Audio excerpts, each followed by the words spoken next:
رمضان میں زیادہ روزہ کیوں رکھتے تھے؟ اس کی وجہ بھی جناب محمد رسول اللہ صلی اللہ علیہ وسلم نے ارشاد فرما دی ہے۔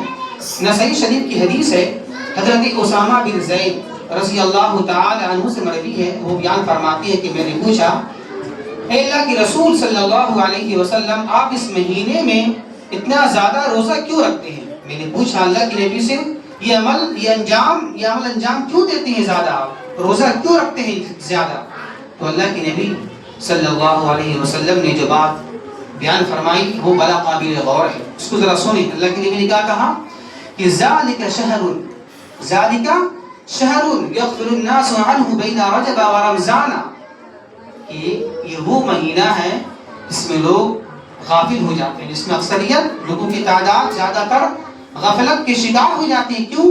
رجب اور رمضان کے درمیان ہونے کی وجہ سے۔ چلو کوئی بات نہیں، آئندہ رمضان تو ہے ہی ہے، اس میں روزہ رکھ لیں گے، نیک عمل کر لیں گے، تلاوت کر لیں گے، سب چیز کر لیں گے، ابھی ذرا سا آرام کرو، سستا لو ذرا سا، یہ مہینہ سستانے کا ہے، سونے کا ہے، یہ غفلت کی اوقات ہیں۔ تو کیا کہا اللہ کے نبی نے؟ اکثر لوگ اس میں غافل ہو جاتے ہیں، کیوں؟ اگلا مہینہ تو رمضان ہے ہی، اس میں نیک عمل کرو، یہ مہینہ ذرا سا کھیل کود کھانے پینے کا ہے، کھا لو پی لو اور عیش کرو، جو کرنا ہے کر لو، تو یہ غفلت کی اوقات ہے۔ تو کیا کہا اللہ کے نبی نے؟ یہ وہ مہینہ ہے جس میں لوگ غفلت کے شکار ہو جاتے ہیں۔ اس کے بعد کہا اللہ کے نبی نے فَهُوَ شَهْرٌ تُرْفَعُ فِيهِ الْأَعْمَالُ إِلَىٰ رَبِّ الْعَالَمِينَ، اور یہ وہ مہینہ ہے جس میں انسانوں کی اعمال اللہ کے بارگاہ میں پیش کی جاتی ہیں۔ فَيُحِبُّ أَن يُرْفَعَ عَمَلِي وَأَنَا صَائِمٌ، تو میں چاہتا ہوں کہ میرا عمل جب اللہ کے بارگاہ میں پیش کیے جائیں تو میں روزے دار رہوں، میں روزے سے رہوں۔ یہ حدیث ہے۔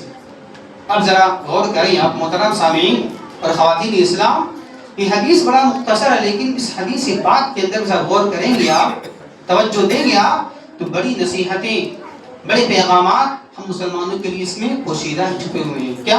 آئیے ذرا دیکھتے ہیں اس حدیث پاک کے اندر میں کیا پیغامات ہیں، کیا نصیحتیں ہیں، کیا عبرتیں ہیں، خصوصاً اہل ایمان کے لیے۔ پہلی نصیحت، پہلا پیغام کیا ہے؟ اس حدیث سے یہ پتہ چلتا ہے کہ اللہ کے نبی صلی اللہ علیہ وسلم جہاں فرض روزے رکھتے تھے، وہیں اللہ کے نبی صلی اللہ علیہ وسلم اسی کے ساتھ ساتھ اللہ کے نبی نفلی روزے بھی رکھا کرتے تھے۔